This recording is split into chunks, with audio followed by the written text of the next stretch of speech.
자, 오늘 말씀의 제목은요, 로마서.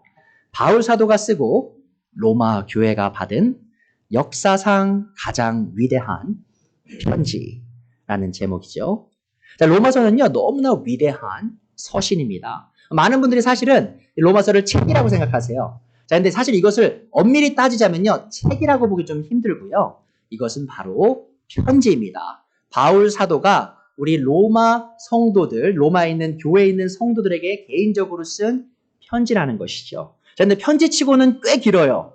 몇 장이죠? 총 16장이나 되는 아주 긴 편지입니다. 자, 그런데 이 16장이라는 이 길다면 길고 짧다면 짧은 이 편지 안에요, 우리 모든 성도들, 모든 신약교회가 반드시 배우고 이해해야 할 엄청난 진리들이 들어있다는 것이죠. 그래서 저는 개인적으로 이 로마서가 이 인류 역사상 가장 위대한 편지다라는 데 있어서 추호의 그런 의심도 없어요. 이 편지가 너무나 위대한 편지입니다. 자, 그래서 이것이 저 혼자만의 생각이 아니고요. 자, 마틴 루터 아시죠? 마틴 루터가 누구죠? 바로 종교 개혁을 시작한 구심점에 있었던 사람이죠. 마틴 루터는 원래 어떤 사람이었죠? 로마 가톨릭 교회의 수도 승이었어요. 자, 그 사람이 이 로마서를 바르게 공부하기 시작하면서 참된 이 칭의의 교리, 구원의 교리를 알게 되고, 그로 인하여 우리가 종교 개혁을 시작하게 되고요. 그래서 우리가 오늘 여기 앉아 있는 겁니다. 우리가 종교 개혁의 후손으로서 이 하나님의 말씀을 듣고 있는 것이죠. 자, 마틴 루터는 로마서에 대해서 이렇게 얘기했습니다. 이 서신은 신약성경의 가장 중요한 자리를 차지하고 가장 순수한 복음이기에 모든 그리스도인이 이 편지에 있는 모든 단어 하나하나를 가슴으로 외울 만한 가치가 있을 뿐 아니라 영혼의 매일의 양식으로서 매일 묵상할 가치가 있는 책이다. 그래서요, 마틴 루터는요, 로마서를요, 평생 자기 곁에 두고 읽었다는 그런 기록도 남아 있습니다. 네, 여기서 흥미로운 게 있는데요. 루터가 말한 이 부분이요, 루터 로마서 주석서 도입 부분에 나오는 내용인데요. 자, 봅시다. 또 다른 사람 얘기해 볼게요. 존 웨슬리가 나오죠. 자, 존 웨슬리는 이렇게 말했어요. 로마 서신은 가장 감탄할 만한 복음의 요약문이고 은혜의 언약에 대한 웅장한 주석이다라고 말했는데, 제가 이제 왜 마틴 루터와 존 웨슬리를 같이 두냐면요, 사실 존 웨슬리가 이 복음의 진리를 깨달은 그 방식이 어떻게 됐냐. 존 웨슬리가 먼저는요, 앵글리칸 있죠? 그 잉글랜드 교회, 그 정교회, 그 나라에 있는 정교회의 목사가 됐었어요, 사실은. 목사가 됐는데 존 웨슬리가 이 복음의 참된 가치를 깨닫지 못한 상태였습니다. 자, 그러던 와중에 존 웨슬리가 우연히 이 마틴 루터가 쓴 로마서 주석서에 도입 부분을 누군가가 읽고 있는 것을 듣다가 처음으로 이 칭의의 교리 있죠? 죄인이 하나님 앞에 의로운 사람이 된다라는 이 칭의의 교리를 발견하게 돼요. 자, 근데 존 웨슬리가 얼마나 위대한 목사님이고 설교자였는지 잘 아실 텐데, 존 웨슬리를 통해서 어떤 교회가 나왔죠? 감리교회가 나왔습니다. 자, 그것이 바로 1700년대에 있었던 일이고요. 존 웨슬리 또한 이 로마 서신이 너무나 놀라운 책이다라고 말하고 있습니다. 또한 존 칼빈을 우리가 또 빼놓을 수가 없죠. 마틴 루터를 얘기했으면 칼빈 선생님도 얘기해야죠. 칼빈 선생님이 이렇게 얘기했습니다. 로마인들에게 쓴 서신을 통해 바울은 성경 안에 존재하는 기독교 신앙의 가장 완전하고 깊이 있는 해설서를 제공한다. 자, 그래서 이 그리스도인의 삶에 있어서 가장 중요한 신앙의 핵심, 그것이 바로 로마서 안에 있다라고 칼빈 선생님이 말씀하셨고요. 또 더 나아가서 이 존 스타트라는 1900년대 후반에 중반부터 후반까지 활동했던 우리 앵글리칸 목사님이셨는데, 이 그 영국 교회 국교회 목사님이셨는데요. 그분도 로마서에 대해서 이렇게 말씀하셨어요. 로마 성도들에게 쓰여진 이 편지는 단순히 성 바울에 의해 쓰여진 책 중 가장 위대한 책일 뿐 아니라 분명 인류 역사 속에 쓰여진 책 중 가장 위대한 책이다. 제가 뭐라고 말씀드렸죠? 사람이 쓴 편지 중에 가장 위대한 편지가 로마서라고 했는데, 우리 존 스타트는 한 걸음 더 가셨어요. 사람이 쓴 책 중에 가장 위대한 책이 로마서다라고 말씀하셨다는 것이죠. 자, 제가 지금 네 분에 대해서 말씀드렸는데, 이 네 분 모두요, 이 기독교 안에서 굉장히 신망받는 성경 교사들이셨습니다. 자, 그런데 저는 이분들이 다 옳다고 봐요. 그 정도로 로마서는요, 우리 그리스도인의 삶에 있어서 없어서는 안 되는 기초를 이루는 것이고요. 단순히 기초적인 복음의 진리만 말할 뿐만 아니라 우리가 실제적으로 그리스도인으로서 살아갈 때 필요한 진리들이 이 복음과 함께 버무려져서 우리에게 주어지고 있는 책이라는 것이죠. 그래서 여러분들이 저와 함께 로마서를 공부하실 때 이 책이 여러분의 삶에 너무나 소중하고 중요한 것이라는 것을 잊지 않으셨으면 좋겠습니다. 자, 그래서 오늘 저희가 볼 건 이거예요. 첫 번째로 이 바울 사도에 대해서 공부할 겁니다. 이 편지를 쓴 바울 사도가 누구였는지, 자, 그 후에요, 누굴 공부할 거냐면 바로 이 로마 교회, 로마 성도들 있죠? 이 편지를 받았던 로마 편지를 받은 이 성도들이 어떤 사람들이었는지를 또 바라보면서 오늘 말씀 마치도록 할 거예요. 자, 첫 번째 요지입니다. 로마서는 사도 바울이 쓴 편지입니다. 자, 바울이 처음에 이 로마서 어떻게 시작하죠? 그리스도 예수의 종인 나 바울은이라고 말하고 있어요. 자, 그래서 첫 번째 우리가 알 수 있는 게 뭐니? 바울에 대해서. 바울은요, 예수님의 노예였습니다. 혹은 종이었죠. 자, 바울은 로마 그리스도인들에게 자신을 소개하면서 가장 먼저 자신이 그리스도 예수님의 종이라고 소개합니다. 사실 먼저 사도라고 소개할 수도 있었죠. 왜냐면 사도가 아주 높은 직분이잖아요. 자, 근데 그렇게 하지 않고요. 자신이 먼저 예수님의 종이다라고 말하고 있어요. 여러분, 한국 교회 내에서 주의 종이라는 말 자주 사용되는 거 아시나요? 누구 의미하는 거죠? 주의 종? 주의 종, 이렇게 하면 누구 얘기하는 거죠? 보통 목사님들을 주의 종으로 불러요. 그런데 많은 분들이 이 목사님들을 주의 종으로 부를 때 어떻게 사용하시냐? 굉장히 높이는 말이에요. 그죠? 우리 주의 종께서 여기 오셨네요.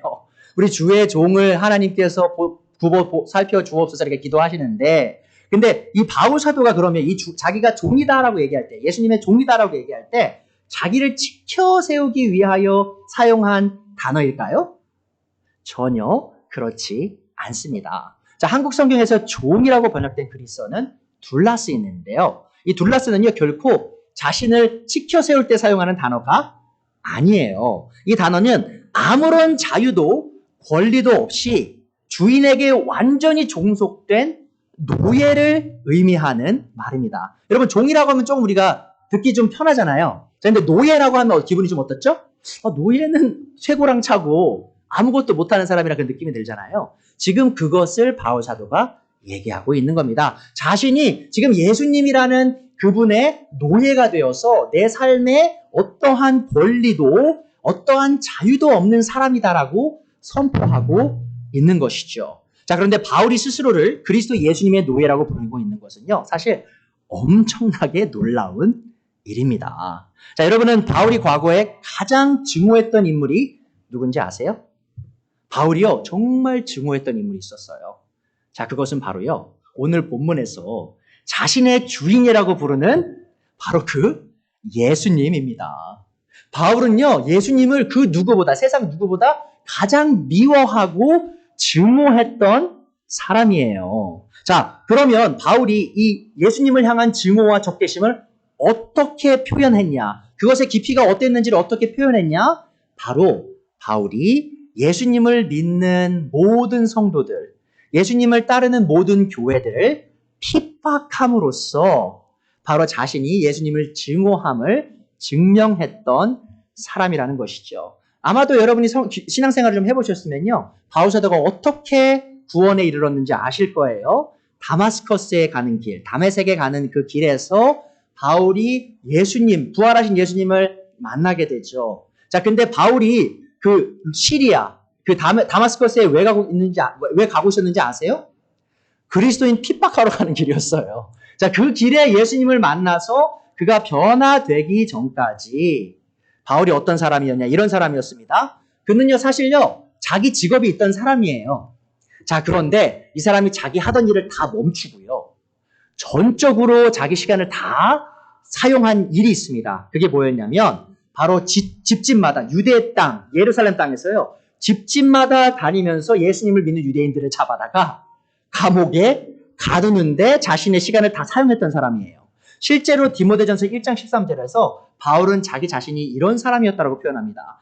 나는 회방자였으며, 회방자가 뭐냐면 신성 모독자예요. He was blasphemer of Jesus Christ. 자, 그리고 나는 박해자였으며, 예수님을 믿는 사람을 박해했던 사람이었고요. 또한 나는 폭행자였다라고 말해요. 예수님을 믿는 사람들을 아주 폭행으로, 주먹으로 치고 침을 뱉고 그 사람들이 죽음에 이르기까지 힘을 냈었던 사람이 바로 바울이었다는 것이죠. 자, 여러분, 공산주의자들이요, 예전에 그리스도인들을 어떻게 핍박했는지 아십니까? 예수님 사진 있잖아요. 그 그리스도인 집에 가가지고 예수님 사진이 하나씩 있었거든요, 예전엔. 그럼 그 사진을 딱 내려와가지고 이거를 발로 밟고 예수님 얼굴에 침을 뱉어 라고 했었어요. 자, 그렇게 해서 예수님을 대한 믿음을 다 버려 라고 했다는 거죠. 그렇지 않으면 어떻게 됐죠? 맞기도 하고요, 감옥에 가기도 하고요, 심지어는 죽임도 당하기도 했었죠. 자, 그 일을 바로 바울이 했던 거예요, 여러분. 집집마다 유대인들의 집을 다니면서 너 예수님 믿어 안 믿어? 라고 묻고 예수님을 믿는다고 하면 예수님의 이름에 먹칠을 해. 너가 그를 믿지 않는다고 말해하라고 하면서 폭력을 쓰고 심지어 죽음에 이르게까지 한 사람이 바로 바울이었다는 것이죠. 그는 그리스도인들을 아주 잔인하게 핍박했던 사람입니다. 예수님을 향한 분노를 주체할 수 없었던 바울은 예루살렘과 유대 땅에 있는 그리스도를 핍박하는 것도 모자라서 바로 해외에서 예수님을 따르는 유대인들을 잡아 감옥에 가두기 위해 다마스커스로 가고 있던 것입니다. 시리아의 수도였죠. 자, 그리고 다마스커스로 가던 그날에, 그 길에 그는 부활하신 예수님을 만나게 되죠. 자, 그것이 바로 사도행전 9장입니다. 3절부터 5절까지 읽어드릴게요. 사울이 길을 가다가 다마스커스 가까이 이르렀을 때에 갑자기 하늘에서 환한 빛이 그를 둘러 비추었다. 그는 땅에 엎어졌다. 그리고 그는 목소리를 듣죠. 사울아, 사울아, 내가 왜 나를 핍박하느냐 하는 음성을 들었다. 그래서 그가 주님, 누구십니까? 하고 물으니 나는 내가 핍박하는 예수다. 자, 예수님께서, 지금 부활하신 예수님께서 바울에게 나타나신 거예요. 참 흥미롭죠? 지금 바울이 예수님 핍박하고 있었나요? 아니죠. 예수님 믿는 성도들 핍박하고 있었죠. 근데 예수님께서 뭐라고 말씀하시죠? 나는 너가 핍박하는 예수다. 그 말은 이 두 가지 의미를 갖고 있습니다. 첫 번째 뭐냐면요, 이 바울이 그리스도인들 향한 그 증오와 적개심이요, 바로 예수님을 향하고 있었다는 것이고요. 자, 두 번째는 뭐냐? 바로 예수님께서 성도들과 자신을 동일화하신다는 거예요. 그러니까 자신의 성도들이 예수님을 위해 핍박을 받으면 예수님이 이 사람들이 나를 공격한다라고 생각하신다는 것이죠. 똑같습니다, 여러분. 여러분 자녀를 누가 공격해요? 그럼 여러분 어떻게 느끼세요? 이 사람이 나를 공격하는구만 하고 느끼고 자녀를 보호하려고 하시죠? 마찬가지인 거예요. 예수님의 제자들을 누군가가 공격하면 예수님은 나를 공격한다라고 생각하신다는 것이죠. 자, 바울은 영광의 빛 가운데 계신 부활하신 예수님을 만나고 자신이 그렇게 증오하고 경멸했던 예수님이 참된 그리스도 혹은 메시아이심을 알게 됩니다. 자, 그리고 그는 이 부활하신 메시아를 자신의 구원자와 주인으로 모시게 되고요. 그 전에 살던 삶과 완전히 반대되는 삶을 살게 되죠. 자, 전에 예수님을 믿고 경배하던 모든 교회를 파괴했던 바울이 하는 고백을 한번 들어보세요. 자, 바울이 예수님을 믿고 난 후에 하는 고백을 한번 들어보세요. 골로새서 1장 24절입니다. 이제 나는 여러분을 위하여 고난을 받는 것을 기쁘게 여기고 있으며. 자, 보세요. 여러분 여기서 누구죠? 골로새에 있는 교회 성도들 얘기하는 거예요. 전에는 모든 그리스도인들을 다 잡아다가 핍박하고 감옥에 가두고 죽이고 싶어 했던 사람이 지금 뭐라고 얘기하죠? 내가 고난을 당하는데 내 삶에 누구를 위한 고난이냐? 바로 골로새 당신 교회를 위한 겁니다. 그리스도의 남은 고난을 그분의 몸, 곧 교회를 위하여 내 육신으로 채워가고 있습니다. 여러분, 바울이 많은 핍박당한 거 아시죠? 많은 고난당한 거 아시죠? 자, 근데 그가 그 고난을 당할 때 항상 마음에 간직했던 게 있어요. 뭐냐면 내가 이 받는 고난은 단순히 나만을 위한 것이 아니라 바로 이 예수님의 교회를 위한 것이다. 사실 여러분, 이 골로새서 1장 24절이요. 제 삶의 사역의 제 구절이기도 해요. 영어로 이제 life verse라고 하죠. This is the life verse for my ministry. 그러니까 제 사역에 있어서요, 이 골로새서 1장 24절이 제 구절입니다. 뭐냐면 제가 여러분 열심히 섬기잖아요, 교회를. 그래서 제가 힘들 때가 있어요. 사역을 하다 보면 욕을 먹을 때도 있고요. 제가 수치를 당할 때도 있단 말입니다. 자, 그런데 그런 것들을 제가 개의치 않는데 그 이유가 뭐냐면 바로 그리스도 예수님의 이 몸된 교회를 세우기 위함이라는 것이죠. 한번 보세요, 여러분. 바울은 다마스커스로 가는 길에 예수님을 만나 그분을 자신의 구원자와 주인으로 받아들여 구원에 이르렀고요. 그리고 이렇게 삶이 변한 겁니다. 과거에 교회를 그렇게 핍박했던 사람이 이제 그 교회를 위해 자신의 생명을 버리는 사람으로 변화됐다는 것이죠. 자, 그런데 그게 다가 아니죠. 바울이 다마스커스로 가는 길에 경험한 것은 단순히 예수님을 믿고 구원받고 변화된 것뿐만이 아니었어요. 바울은요, 그 길에서, 다마스커스로 가는 길에서 하나님으로부터 소명, 그 콜링을 받았습니다. 자, 그래서 두 번째로요, 우리는 바울이 이방인의 사도로 부르심을 받은 사도였음을 우리는 알 수 있어요. 자, 그래서 1절 후반부에 나오죠. 나 바울은 부르심을 받아 사도가 되었습니다. 라고 말하고 있어요. 자, 예수님의 종이었던, 예수님의 노예였던 바울, 그와 동시에 예수님께서 부르신 사도였습니다. 자, 바울은 사도행전 26장에서 아그리빠 왕 앞에서 자신이 다마스커스로 가는 길에서 예수님께 어떤 부르심을 받았는지 정확하게 설명하고 있어요. 한번 들어보세요. 사도행전 26장 14절입니다. 우리는 모두 땅에 엎어졌습니다. 그때 히브리 말로 나에게 사울아 사울아 넌 어찌하여 나를 핍박하느냐. 예수님이 하신 말씀 이미 읽은 거죠. 자, 그럼 보세요. 16절부터. 자, 일어나 발을 딛고 서라. 예수님께서 바울에게 말씀하시죠. 내가 내게 나타난 목적은 너를 일꾼으로 삼아서 내가 나를 본 것과 내가 장차 내게 보여줄 일에 증인이 되게 하려는 것이다. 나는 이 백성과 이방 사람들 가운데서 너를 건져내어 이방 사람에게로 보낸다. 이것은 그들의 눈을 열어주어서 그들이 어둠에서 빛으로 돌아서고 사탄의 세력에서 하나님께로 돌아오게 하며 또 그들이 죄사함을 받아서 나에 대한 믿음으로 거룩하게 된 사람들 가운데 들게 하려는 것이다 하고 말씀하셨습니다. 그러니까 바울이 구원받는 그 순간 있죠. 예수님을 만난 그 순간 동일하게 받은 게 바로 이 소명입니다. 어떤 소명이냐? 바로 이방인들에게 복음을 전하여 그들이 하나님께로 돌아오게 할 수 있는 그런 교두보가 되는 그 역할을 지금 바울이 맡게 된 거죠. 그래서 그는 이방인을 위한 사도로 그 다마스커스로 가는 길에 부르심을 받은 것이죠. 자, 바울은 자신이 예수님에게 받은 이 소명을 은혜라고 부르고요. 또 스스로가 세상의 모든 민족을 위해 부름받았다라고 얘기하고 있습니다. 그게 로마서 1장 5절이죠. 우리는 그를 통하여 예수님을 통하여 은혜를 입어 사도의 직분을 받았습니다. 그것은 우리가 이 이름을 전하여 모든 민족이 믿고 순종하게 하려는 것입니다. 그러니까 바울 사도는요 잘 알고 있었어요. 자신이 왜 그 예수님을 핍박하던 그 못된 자신이 왜 하나님의 은혜를 입어 이제는 사도가 되었는가? 바로 자신이 핍박했던 그 대상을 위하여 자신의 목숨을 버릴 뿐만 아니라 아직 믿지 않는 그 민족들에게, 여러 민족들에게 예수님의 이름을 전하기 위하여 자신이 부르심을 받았음을 아주 잘 알고 있었습니다. 여기서 우리는 사도의 의미에 대해 간단히 공부해 볼 필요가 있습니다. 바울이 사도로 부르심을 받았다는 것이 신학적으로 어떤 의미를 갖고 있을까요? 이 사도, 이 그리스어로는요, 아포스톨로스라고 하는데요. 이거는 사전적으로 이런 의미를 갖습니다. 보내심을 받은 자라는 뜻이에요. 보냄을 받은 자, a sent one. 이게요, apostle의 의미입니다. 이 단어를 사전적으로 보면요, 뭐 이런 식으로 이해할 수 있겠죠? 사신 있죠, 사신. 왕이 보내는 사신이나 아니면 선교사 정도로 이해할 수도 있는 단어예요. 자, 하지만 이 신약 성경이 말하는 사도의 직분 있죠, 직분. The office of apostleship. 그 직분에 대한 얘기를 할 때는요, 이 직분이 아주 특별하고 큰 권위를 가진 소수의 예수님의 제자에게만 주어진 직분임을 우리가 이해해야 합니다. 자, 신약교회 안에서 사도의 직분을 얻기 위한 필요한 세 가지 조건이 있었어요. 첫 번째는 바로 예수님으로부터 직접 선택을 받아야 합니다. 여러분이 그것을 마태복음 10장과 사도행전 1장에서 보실 수 있는데, 또한 바울은 예수님께 직접 선택받은 사람이었죠. 지금 저희가 다마스커스에 갈 때 경험했던 그것도 봤지만 또 갈라디아서 1장에 바울 스스로 이렇게 얘기해요. 1절이죠. 사람들이 시켜서 사도가 된 것이 아니요 사람이 맡겨서 사도가 된 것도 아니요 예수 그리스도께서 그리고 그분을 죽은 사람들 가운데 살리신 하나님 아버지께서 임명하심으로써 사도된 나 바울이라고 얘기하고 있어요. 자, 누가 임명했다고요?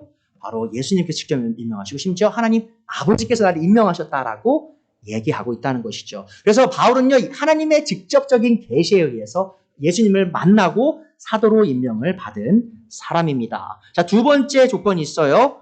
사도가 되기 위한 두 번째 조건. 그것은 바로 예수님의 부활을 직접 목격한 증인이어야 됩니다. You have to be the person who witnessed the resurrection of Jesus Christ in person. 자, 그게 사도행전 1장 21절, 22절에 나오는데 사도 바울도 예수님의 부활을 경험했죠. 제가 갈라디아서 1장 15절에서 말합니다. 그러나 나를 모태로부터 따로 세우시고 은혜로 불러주신 하나님께서 그 아들을 이방 사람에게 전하게 하시려고 그를 나에게 기꺼이 나타내 보이셨습니다라고 얘기하고 있어요. 또 고린도전서 15장에 보면 바울이 이제 복음에 대해서 얘기하거든요. 복음의 핵심 내용. 자, 그것이 뭐냐? 바로 3절부터 나오죠. 그리스도께서 성경대로 우리 죄를 위하여 죽으셨다는 것과 무덤에 묻히셨다는 것과 또 성경대로 사흘 날에 살아나셨다는 것. 예수님의 부활이 이 복음의 핵심 내용 중에 하나인데 그 뒤에 5절부터 뭐라고 얘기하죠? 게바에게 나타나시고 베드로죠. 그리고 12사도에게 나타나시고 쭉쭉쭉 나와요. 예수님이 누구에게 나타나셨나? 부활하시고 난 후에. 자, 근데 마지막에 8절에 보세요. 그런데 맨 나중에 다리 차지 못하여 난자와 같은 나에게도 나타나셨습니다. 자, 무슨 말이냐면 이 사도가 되기 위해서는 부활하신 예수님을 직접 만나야 돼요. 환상이 아니고 여러분, 환상이 아니라 실제 부활하신 예수님을 육체로 봐야 되는 거예요. 근데 바울이 그것을 경험했다라는 겁니다. 자, 세 번째 기준이 뭐죠? 바로 예수님께서 행하셨던 표적과 기적을 행할 수 있어야 합니다. 자, 사도행전 2장에도 나오고 5장에도 나오는데 이 사도라 하면요, 여러분, 예수님께서 행하신 기적들 있죠. 이적들. 그것을 동일하게 할 수 있어야 됐었어요. 자, 근데 바울 또한 사도로서 많은 이적과 표적을 행했습니다. 고린도후서 12장 12절이죠. 나는 여러분 가운데서 고린도 교회 성도들 가운데서 일일이 참고 견디면서 놀라운 일과 기적을 표징으로 삼아 사도가 된 표징을 행하였습니다. 자, 보세요. 사도로서 바울 사도는요, 아무런 흠결이 없던 사람이었어요. 그는 예수님께서 직접 선택을 받은 사람이었고요. 또한 예수님의 부활을 직접 목격한 사람이었고요. 또한 예수님이 행하셨던 표적과 이적을 실제로 행할 수 있었던 사람이라는 것이죠. 자, 이런 조건을 통해 사도가 된 사람들이 갖는 권위는 그럼 어떤 종류의 권위인가? 자, 그것은 바로 예수님 본인의 권위입니다. 무슨 말이냐면요, 여러분, 이 사도들이 예수님에 의해 선택되고요. 그 예수님께서 가르치신 내용을 우리에게 전해준 사람들이잖아요. 그 말을 제가 다시 말씀드리면 이겁니다. 곧 사도들의 가르침이요, 예수님의 가르침이라는 거예요. 그게 무슨 말이냐면 사도들이 예수님이란 뜻이 아니고요. 사도들이 예수님이 가르치신 그 내용을 그대로 받아다가 이 교회들을 위해서 바르게 있는 그대로 가르친 사람들이었다는 겁니다. 그래서 사도들이 가르친 내용의 권위는요, 예수님의 권위와 동일한 권위를 갖게 되는 거죠. 그래서 우리가 신약 성경을 다룰 때요, 우리가 이 사도들이 쓴 책들 혹은 사도들과 연관되어서 사도들의 가르침을 전통적으로 내려오게 쓴 사람들의 그 내용을요, 우리가 예수님의 말이라고 하잖아요. 하나님의 말씀이라고 하잖아요. 그 이유가 거기에 있습니다. 이 사도들이 바로 예수님의 권위를 갖고 이 편지들을 우리에게 썼기 때문이에요. 그래서 사도들의 편지는 예수님의 편지이다라고 이해하실 수 있는 겁니다. 근데 여기서 한 가지 제가 멈춰 생각해야 될 게 있죠. 현대 교회 내에요, 스스로를 사도라고 부르면서 사도 행대 행세하는 사람들이 꽤 있습니다, 여러분. 혹시 그런 사람들 본 적 있으신가요? 혹은 본인이 사도라고는 얘기 안 하는데 사도들이 했던 행동을 똑같이 하려는 사람들이 있어요. 자, 그런데 여러분 잘 보세요. 이 바울이 사도를 직분을 받은 이 과정을 잘 보면요, 이 바울 이후에 사도가 된 사람은 없음을 우리가 확신할 수 있습니다. 그러니까 바울 시대 이후에 사도는 존재할 수가 없어요. 왜 그렇죠? 예수님께 직접 선택을 받아야 되고요. 부활하신 예수님을 육체 안에서 만나야 되고요. 또한 예수님께서 행하신 이적을 동일하게 행해야만 사도가 될 수 있는 거예요. 사도로서의 증명될 수 있는 거예요. 자, 근데 그럴 사람이 지금 이 시대에 있나요? 단 한 명도 없죠. 자, 그래서 혹시라도 여러분들이 신앙생활 하시다가 스스로를 사도라고 부르거나 혹은 사도라는 사람들을 쫓아가는 사람들이 보이시면요, 그분들은 잘못된 방향으로 가고 있음을 이해하실 수 있어야 됩니다. 자, 우리가 로마서에 귀를 기울여야 하는 이유는 이 편지가 바울이 그리스도의 사도로서 예수님께로부터 온 권위를 갖고 쓴 하나님의 말씀이기 때문입니다. 자, 앞으로 함께 로마서를 공부하면서 우리가 모두 잊지 말아야 할 사실은 바울 사도가 이 로마에 있는 교회에 쓴 이 편지가 바로 하나님께서 인류에게 주신 가장 위대하고 복된 이 복음의 편지라는 겁니다. 자, 우리는 여기서 로마서에 관한 아주 흥미로운 사실 하나를 짚고 넘어가야 될 필요가 있어요. 자, 세 번째로요, 바울은 로마서를 쓸 당시에 로마 교회를 방문한 적이 없습니다. 자, 우리는 로마서의 내용을 통해서요, 바울이 이 편지를 로마를 방문하기 전에 쓴 편지임을 알 수 있어요. 무슨 말이냐면 로마에 간 적이 없어요, 바울은. 이 편지를 쓸 당시에. 자, 로마서 1장 8절로 나오죠. 나는 먼저 여러분 모두의 일로 예수 그리스도를 통하여 나의 하나님께 감사를 드립니다. 그것은 여러분의 믿음에 대한 소문이 온 세상에 퍼지고 있기 때문입니다. 그러니까 바울은요, 소문으로만 들은 거예요, 이 로마 교회에 대한 소식을. 하나님은 내가 그 아들의 복음을 전하는 일로 중심으로 섬기는 분이시기에 내 마음속을 잘 알고 계십니다. 나는 기도할 때마다 언제나 여러분을 생각하며 어떻게 해서든지 하나님의 뜻으로 여러분에게 갈 수 있는 좋은 길을 열리기를 간구하고 있습니다. 뭐라고 말하죠? 지금 내가 여러분에게 가고 싶어 하는데 지금 안 열리고 있다라고 얘기하고 있는 거예요. 13절 보시죠. 형제자매 여러분, 여러분은 이것을 아시기 바랍니다. 나는 여러분에게 가려고 몇 번을 마음을 먹었으나 지금까지 길을 막혀서 뜻을 이루지 못하였습니다. 자, 보시죠. 바울 사도가 로마에 가고자 했는데 못 갔어요. 자, 그래서 로마서를 쓴 겁니다. 로마서를 쓴 이유가 바로 거기 있는 거예요. 사실 바울은요, 로마에 직접 가서요, 이 로마서의 내용을 가르치고 싶었어요. 자, 근데 갈 수가 없어서 이 로마서 길게 편지를 써서 이 복음의 내용을 로마서 성도들이 알기를 바랬다는 겁니다. 자, 그럼 여기서 잠깐 멈춰서요. 그러면 이 바울 사도가 이 로마 성도들에게 이 로마서를 쓴 목적에 대해서는 이해할 필요가 있습니다. 자, 첫 번째로요. 이거예요. 바울은 로마서 편지를 통해 로마 교회가 자신의 스페인 선교를 돕도록 준비시키고자 하였습니다. 그러니까 뭐냐면 바울은요. 항상 정말 선구자였거든요. 언제나 이분이 생각했던 게 뭐냐면 어떻게 하면 더 멀리, 더 넓게 복음을 전할까였어요. 자, 근데 동쪽에서 로마를 지나면 어떤 나라가 있죠? 스페인이 있죠. 자, 그걸 생각한 거예요. 바울은 로마만 가려는 게 아니었고요. 로마를 거쳐서 로마 성도들의 도움을 받아 스페인으로 가는 그 선교길에 자신의 그 큰 도움을 받고자, 후원을 받고자 마음 먹고 있었던 거예요. 자, 그래서 로마서 15장 25절에 나오죠. 그러나 지금 나는 성도들을 돕는 일로 예루살렘으로 갑니다. 그러므로 나는 이 일을 마치고 그들에게 이 열매를 확실하게 전해준 뒤에, 자, 예루살렘을 거치고 난 뒤에 여러분에게 들렀다가 어디로 간다고요? 스페인으로 가겠습니다. 내가 여러분에게 갈 때 그리스도의 충만한 복을 가지고 갈 것으로 압니다. 그러니까 지금 바울은요, 이 로마서를 통해서 이 로마 성도들의 마음을 준비시키는 거예요. 뭐냐? 여러분, 내가 가면은 그냥 단순히 나랑 즐거운 시간 보내려고만 생각하시면 안 돼요.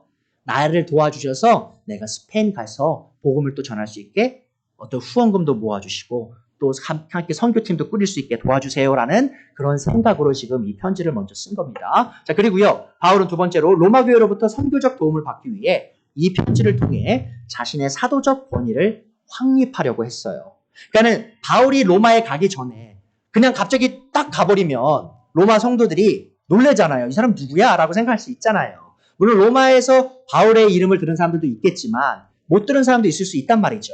자, 그래서 그가 가기 전에 자신이 사도로서 이 바른 복음을 전하고 있음을 증명하기 위해, 자신이 참된 사도임을 증명하기 위해 이 로마서를 쓴 겁니다. 그런데 로마서 15장 14절을 보면요, 굉장히 흥미로운 내용이 나오는데 이 안에 너무나 많은 그 감정들이 섞여 있어요. 한번 제가 읽어드릴게요. 잘 들어보세요. 15장 14절에 말합니다. 나의 형제자매 여러분, 나는 여러분 마음에 선함이 가득하고 온갖 지식이 넘쳐서 서로 권면할 능력이 있음을 확신합니다. 자, 보세요, 여러분. 로마에 간 적 없죠, 바울이. 자, 근데 지금 칭찬하고 있잖아요. 무슨 말이냐면 지금 굉장히 예의를 차리고 있는 겁니다, 바울 사도가. 그러나 내가 몇 가지 점에서 대하여 매우 담대하게 쓴 것은 하나님께서 내게 주신 은혜를 힘입어서 여러분의 기억을 새롭게 하려는 것입니다. 하나님께서 이 은혜를, 사도직의 은혜를 내게 주신 것은 나로 하여금 이방 사람에게 보내심을 받은 그리스도 예수의 일꾼이 되게 하여 하나님의 복음을 전하는 제사장의 직무를 수행하게 하시려는 것입니다. 그리하여 이방 사람들로 하여금 성령으로 거룩하게 되게 하여 하나님께서 기쁨으로 받으실 제물이 되게 하시려는 것입니다. 그러니까 자신의 이방인을 위한 사도직 있죠. 내가 지금 이 사역을 하는 이유가 뭐냐면 이방인들의 구원에 이르고 단순히 구원에 이를 뿐만 아니라 하나님에게 드려질 거룩한 제사물로서 살아있는 희생물로서 드려지기 위해 내가 이 사도직을 하고 있습니다라고 얘기하는 거예요. 17절이죠. 그러므로 나는 하나님을 섬기는 일이 그리스도 예수 안에서 자랑스럽게 생각합니다. 자, 그리고요, 그리스도께서 이방 사람들을 복종하게 하시려고 나를 시켜서 이루어 놓으신 것밖에는 아무것도 감히 말하지 않겠습니다. 여러분, 이게 18절에 굉장히 중요해요. 잘 보세요. 바울사도가 아직 얼굴을 제대로 보지도 못한 많은 사람들에게 이렇게 얘기하는 거예요. 내가 지금 이 편지 쓰는 이유는 이겁니다. 여러분들이 이방인 사람들이잖아요. 대다수가. 여러분들이 나에게 복종하게 하시려고 나를 사도로 만드셨음을 기억하세요라고 말하는 거예요. 좀 놀라운 말이죠. 아직 얼굴도 못 본 사람이 오기도 전에 우리한테 전화하는 거예요. 전화해서 나 지금 사도인데 나 거기 꼭 갈 거거든요. 근데 내가 갈 때 내 말 잘 들으세요 라고 말하는 거예요. 조금 우리가 기분 나쁠 수도 있는데 받는 사람 입장에서는 사실 바울 사도 입장에서는 기분 나쁠 일이 아니었어요. 또 로마 성도들도 기분 나쁘게 받을 일이 아니었죠. 왜죠? 바울 사도는 실제로 하나님께서 선택하신 이방인들을 위한 사도였기 때문이죠. 예수님의 권위로 가르치는 그였기에 그의 말을 로마 성도들이 복종하고 사도의 직분을 인정해 줄 필요가 있었던 겁니다. 그래서 세 번째로요, 바울은 이방인의 사도로서 이 편지를 통해 로마 성도들이 복음 안에 굳게 서길 바랐습니다. 자, 그래서 제가 다 읽진 않겠는데 제가 좀 전에 읽었던 부분이기도 하죠. 자, 그가 지금 로마로 계속 가고자 했던 이유가 뭐였냐면 바로 그들에게 복음을 전하고 복음을 더 깊게 설명해서 그들이 믿음 안에서 강건해지기를 바랐기 때문이죠. 근데 가지 못했기 때문에 이 로마서를 미리 써서 이 편지 내용을 통해 그들이 바르게 설 수 있게, 믿음에 설 수 있기를 바랐던 겁니다. 그리고 네 번째로요, 바울은 로마서 편지를 통해 로마 교회 안에 존재했던 유대 그리스도인들과 이방 그리스도인들의 갈등을 중재하고자 했어요. 자, 로마 교회 안에 있던 이 문제 있죠? 유대인들과 이방인들의 문제는요, 제가 두 번째 요지를 다룰 때 좀 더 자세히 설명을 드리도록 할게요. 자, 근데 그것이 굉장히 중요한 이유이기도 했습니다. 그래서 로마서를 1장부터 마지막까지 보시면요, 로마서 전체에 나오는 내용이 뭐냐면 바울 사도가 이 유대 기독교인들에 대해서 얘기를 많이 하고요, 또한 유대인들에 대해서 얘기를 많이 해요. 유대인과 이방인들 계속 얘기를 하거든요. 그 이유가 있습니다. 바로 이 교회 안에 유대인과 이방인의 어떤 충돌이 있었는데 그런 갈등을 중재하고자 하는 의미였다는 것이죠.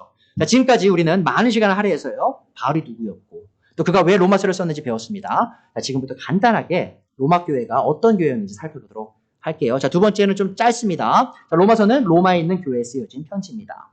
자, 제가 6절, 7절 읽어드릴게요. 여러분도 그들 가운데 들어있어서 예수 그리스도의 부르심을 받은 사람이 되었습니다. 나는 로마에 있는 모든 성도들에게 이 편지를 씁니다. 라고 말하고 있어요. 자, 로마 교회는요, 우리가 한 가지 알아야 될 게 뭐냐면 로마 교회는 사도가 아닌 성도들에 의해진 교회였습니다. 사실 많은 교회들이요, 사도들에 의해 세워졌었어요. 1세기 초반에는, 중반 이후에는요. 자, 그런데 로마 교회는 특이하게도 사도들에 의해 세워진 교회가 아니었던 것처럼 보입니다. 근데 교회 역사를 공부해 보시면요, 사실 베드로 사도가 로마 교회를 세웠다고 가르치는 사람들이 많이 있습니다. 자, 실제로 로마 카톨릭 교회의 첫 번째 교황이 누군지 아세요? 로마 카톨릭 교회에서? 로마 카톨릭 교회는요, 첫 번째 교황이 베드로였다고 얘기를 해요. 왜 그러냐면 베드로가 로마에서 이 교회를, 로마 교회를 세우고 첫 번째 교황이 됐다라는 그런 생각이 있기 때문이죠. 그런데 참 흥미롭게도요, 신약 성경 어디에도요, 베드로가 로마에 있던 교회를 세우고 또 교황이 됐다는 말이 안 나올 뿐만 아니고요, 베드로가 로마에 간 기록조차 안 나와요. 근데 이게 참 재밌는데요, 그 바울이 지금 16장에 달하는 긴 편지를 쓰면서 베드로를 몇 번 얘기하는지 아세요? 이 편지에서? 단 한 번도 얘기하지 않습니다. 자, 근데 이게 굉장히 흥미로워요. 왜 그러냐면 로마서 16장을 보시면 마지막 이제 인사를 하는 장이에요. 그래서 거기서 바울 사도가 26명의 사람의 이름을 얘기합니다. 로마 교회 안에 있는 사람들도 있고요, 또 로마 교회 성도들이 아는 다른 사람들의 이름도 26명이 나오는데 그 중에 베드로는 나오지도 않아요. 자, 근데 이게 왜 저에게 있어서 베드로가 로마에 간 적이 없다는 그런 증거가 된다고 생각을 하냐면, 이 고린도전서 1장을 보시면요, 우리가 이 베드로가 고린도 교회에 가서 잠깐이나마 사역한 사실을 알 수 있습니다. 어떻게 알 수 있냐면 바울 사도가 베드로에 대해서 얘기를 해요. 고린도 성도들이 베드로를 좋아한다라는 표현을 합니다. 설교자로서. 자, 그것을 통해서 우리는 뭘 알 수 있냐? 아, 만약에 베드로가 로마에 정말 중요한 위치를 차지한 사람이라면, 단순히 로마를 잠깐 간 게 아니라 로마에서 그 교회를 세운 사람이라면 바울 사도가 로마서에서 베드로 사도를 얘기하지 않을 이유가 없다는 것이죠.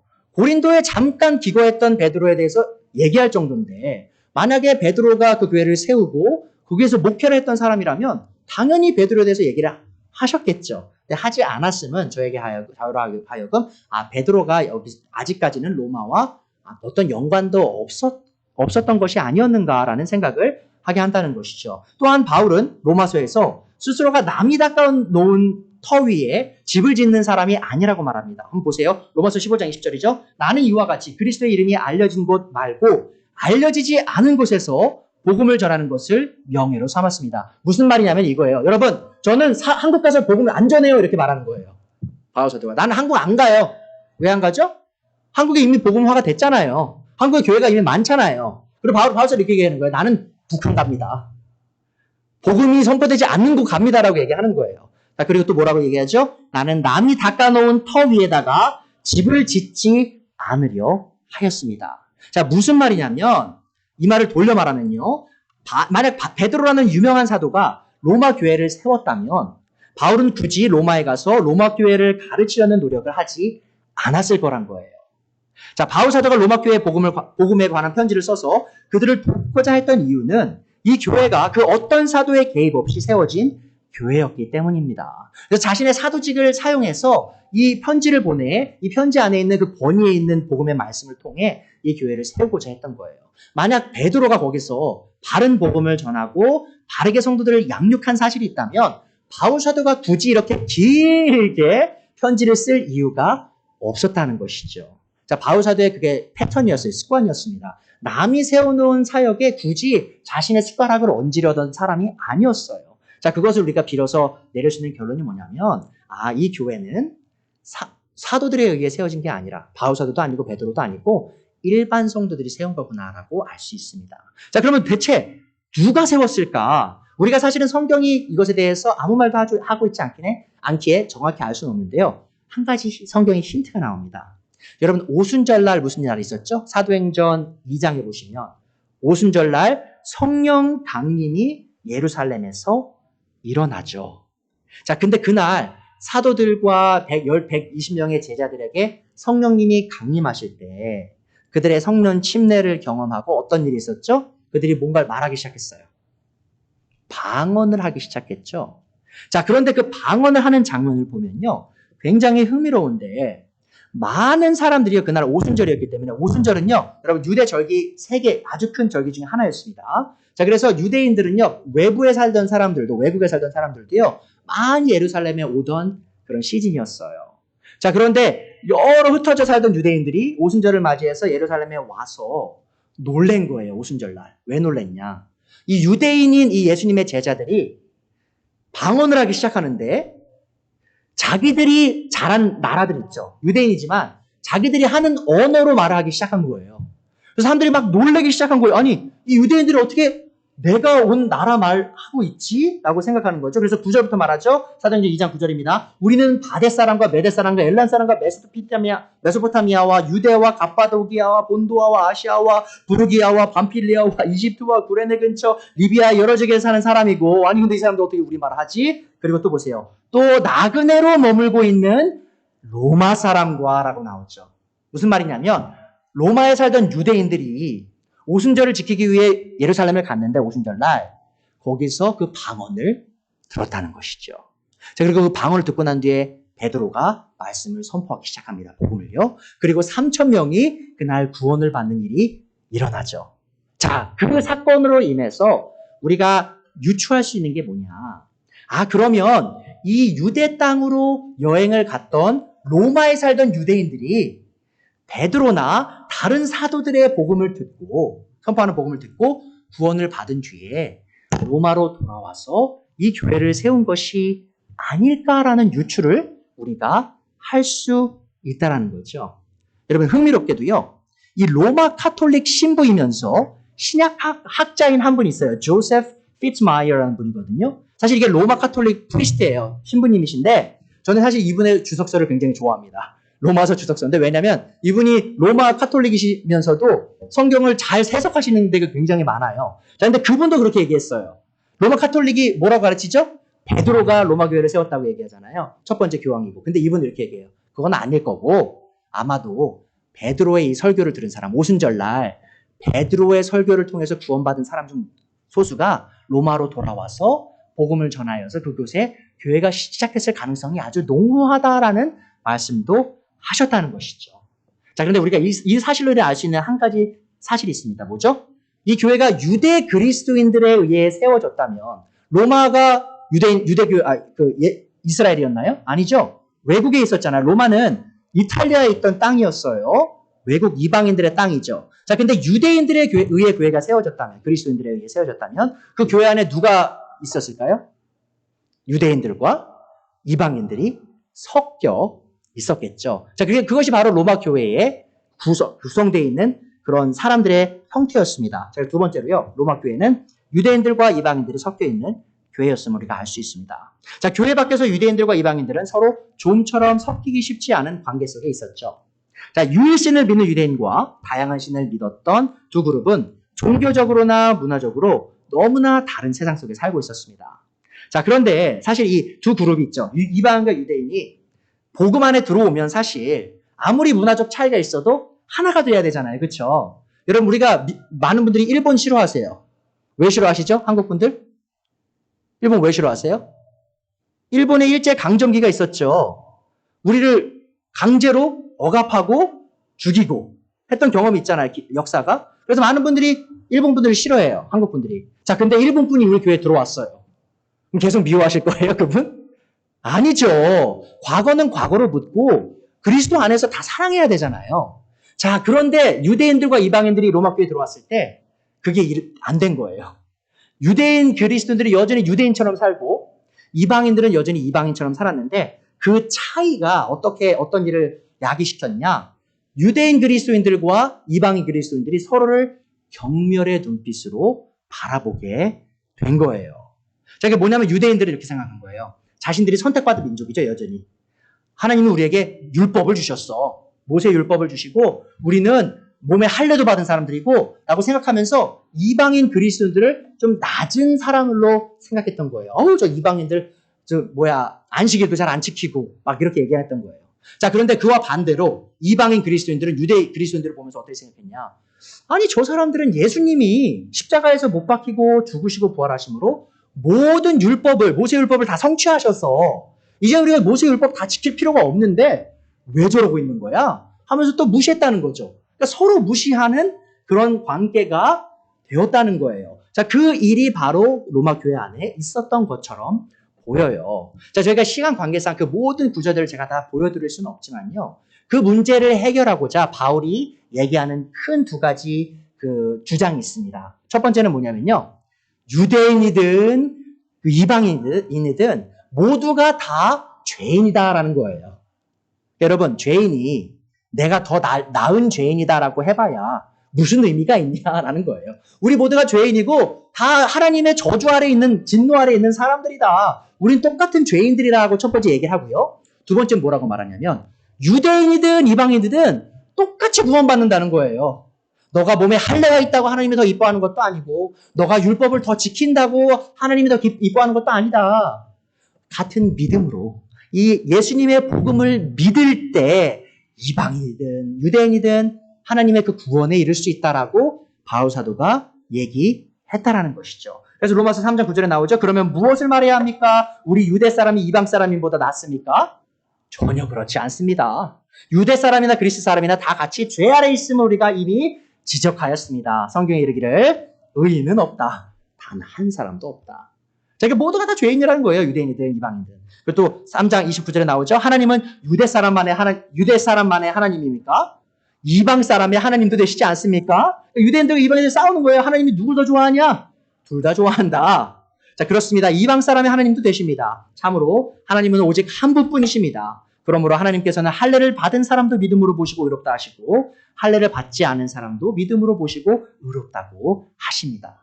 자, 그것이 바로 바울 사도가 이 로마서를 쓴 이유 중에 하나기도 했었죠. 유대인들과 이방인들의 그 갈등을 해결하기 위한 것이었죠. 또한 로마서 14장을 보시면요. 14장을 보면 좀 더 이것이 정확하게 나오는데 뭐라고 얘기하냐면 바울 사도가 먹는 거 있죠. 먹는 거.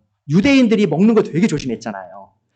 요즘에도 조심하죠. 코셔 푸드 먹잖아요. 그러니까 피가 다 빠진 것들, 그런 것들 먹잖아요. 자, 그래서 유대인들은 여전히 그리스도인이 된 후에도 조심했어요, 음식을. 그런데 이방인들은 조심하지 않았겠죠. 자, 근데 또 이방인들 가운데서도요, 또 먹는 거 조심했던 사람들이 있었어요. 왜냐하면 유대인처럼 되고 싶어서. 자, 그런 문제들이 교회 안에 있었고요. 또한 절기 지키는 거 있죠, 절기. 안식일을 지키고 유대 절기를 지키는 그런 문제도 있었어요. 근데 이제 바울 사도가 뭐라고 얘기하냐면, 야, 너네 그 음식 그걸 먹든 안 먹든 그게 그렇게 뭐가 중요하냐? 그 절기, 그 중요한 날 지키든 안 지키든 그게 뭐가 중요하냐? 그 음식 먹고 절기 지키는 사람은 안 지키고 안 먹는 사람 판단하지 말고, 그거 안 먹고 안 지키는 사람은 먹고 지키는 사람 판단하지 말고 모두가 다 주님 안에서 동등한 형제 자매들이지 않니라고 로마서 14장에서 얘기한다는 것이죠. 또한 여러분이 예전에 로마서를 좀 제대로 공부해 보신 적이 있으시면요. 이런 얘기 많이 들어보셨을 거예요. 로마서 9장부터 11장을 보시면요. 바울 사도가 유대인에 대해서 아주 다뤄요. 유대인들. 하나님이 유대인을 어떻게 다루시는지. 근데 역사적으로 많은 분들이 이 로마서 9장에서 11장을요. 어떤 부수적인 장이라고 봤어요. 무슨 말이냐면 로마서 1장부터 8장 그리고 12장부터 나머지 그것은 다 하나로 연결된 내용인데 로마서 9장부터 11장은 좀 부수적인 내용이다. 종속되어 있는. 그러니까 굳이 없어도 우리가 로마서를 잘 이해할 수 있는 부분이다라고 설명을 했었는데요. 저는 그렇게 보지 않습니다. 왜냐하면 바울 사도가 로마서를 쓴 가장 큰 이유 중에 하나가 뭐였죠? 유대인 그리스도인과 이방인 그리스도인의 관계에 대한 얘기를 했잖아요. 자, 그래서 로마서 9장 11장도 우리가 이 로마서 전체를 바르게 이해하기 위해서 굉장히 핵심적인 요소를 담고 있는 장들이라는 거죠. 물론 우리가 이제 로마서 1장부터 4장만 이제 강의 설교를 하니까 그 9장부터 11장 아직 다루진 못하겠지만 훗날 제가 기회가 될 때 그 부분도 자세히 다루도록 하겠습니다. 자, 우리는요 오늘 로마서를 쓴 바울이 누구였고 또 로마서라는 편지를 왜 썼고 또 로마서를 받는 로마 교회가 어떤 교회였는지 배웠습니다. 다음 시간에는요 저희가 같은 본문 있죠? 로마서 1장 1절부터 7절까지를 사용해서 이 로마서 전체의 핵심 주제가 무엇인지 좀 설명을 드리도록 할게요. 그래서 오늘과 다음 주는 여러분 약간 도입 부분이에요. 그러니까 제가 좀 로마서를 소개시켜 드리는 부분이니까 조금 제가 뭐 설교 형식이라기보다는 좀 가르치는 내용으로 했습니다. 좀 이해해 주시기 바라고 마지막으로 제가 적용점을 좀 말씀드리도록 할게요. 자, 그럼 우리는 이 로마서에 오늘 배운 내용을 통해서 우리 삶에 이 진리를 어떻게 적용할 수 있느냐. 첫 번째, 우리는 이방인의 사도로서 로마서를 쓴 바울의 권위를 인정하고 로마서를 예수님의 가르침이며 하나님의 말씀으로서 믿고 받아들여야 합니다. 자, 앞으로 우리가 로마서 강해를 들으면서 바울 사도의 가르침을 전적으로 믿고 따른다는 다짐을 하도록 해야 하죠. 그러니까 여러분, 제가 전에 말씀드렸는데요. 참되게 순종하는 사람은요. 하나님 말씀 듣기 전에도 순종한다는 마음을 먹어요. 어떤 말씀을 하든지 순종하겠다. 지금 그런 마음이 필요합니다. 앞으로 우리가 바울 사도가 우리에게 가르칠 내용들을요. 우리가 듣기도 전에 순종하겠습니다라는 마음을 먹으실 필요가 있어요. 자, 두 번째로요. 우리는 로마 교회가 유명한 사도가 의해 세워진 교회가 아님을 배웠죠. 자, 그것이 뭘 의미하는 것이냐. 이 평범한 성도들에 의해 세워진 로마 교회. 자, 그게 뭐냐면 지금 캐리사랑 교회 안에 있죠. 우리 교회 안에 유명한 사람 있나요, 여러분? 여러분 제 이름 구글에다 한번 쳐보세요. 조영희 목사. 유명한 사람인가? 전혀 유명하지 않습니다. 혹시 여러분 중에 엄청 유명한 분 계세요? 이름 막 그리스도인, 기독교 안에서 막 이름 날리신 분 계세요? 없으시죠? 자, 그 말이 곧 우리가 성경적으로 건강한 교회를 세울 수 없다는 말일까요? 아니죠. 우리는 다 평범한 사람들이에요. 여러분 저도 굉장히 평범한 사람입니다. 자, 그러함에도 우리가 이 복음 안에 서 있다면 우리가 이 교회, 캐리사랑 교회를 로마 교회가 그래도 하듯이 사도가 없지만 유명한 사람은 없지만 건강한 교회로 세울 수 있다는 것이죠. 자, 그리고 세 번째로요. 우리는 로마 교회가 다양한 문화 속에 세워진 교회임을 기억하면서 다양한 문화 속에 세워지는 이 캐리사랑 교회가 앞으로 나아갈 길에 대해 함께 고민해 볼 필요가 있습니다. 자, 특히 미국에서 세워지는 한인교회로서 우리는 한인교회들이 고질적으로 경험하는 문화 간, 세대 간의 단절과 갈등을 이 복음의 원리로 풀어낼 필요가 있습니다. 무슨 말이냐면 여러분, 이 한국교회 오래 다니신 분들은 이런 생각하실 수 있는데 이 한국교회 내에 있는 그런 보이지 않는 갈등이 있어요. 그러니까 말로 하지 않는 갈등 뭐냐면 미국에서 태어나신 분들 있죠? 2세대. 이민 2세대인 분들과 한국에서 지금 막 오신 분들 있죠? 이민 1세대. 그리고 또 1.5세대가 있잖아요. 우리 아이들. 그 세대 간에 큰 갭이 있어요. 그러니까 서로 섞이지 못해요. 2세대에 있는 분들은 2세끼리 놀고 1.5세대는 1.5세대끼리 놀고 1세대는 1세대끼리 논다는 거죠. 자, 그런 일들이 한국 교회 안에 많이 일어나고 있습니다. 근데 우리가 앞으로 이 교회를 세워나가면서 과연 그러면 우리는 또 그런 교회 중에 하나가 돼야 하는 것인가? 로마서를 통해 우리가 배울 수 있는 게 뭐죠? 그러면 안 된다는 거죠. 우리의 배경이 어떠하든지, 우리의 문화가 어떠하든지, 심지어 우리가 언어적으로 좀 힘든 서로 커뮤니케이션 하는 게 어려움이 있다 할지라도 우리가 한 성도로서 복음 안에서 서로를 사랑하고 감싸주고 받아들여주는 일을 해야 한다는 거죠. 자, 그것이 바로 우리가 로마서를 통해서 배울 수 있는 진리이기도 합니다.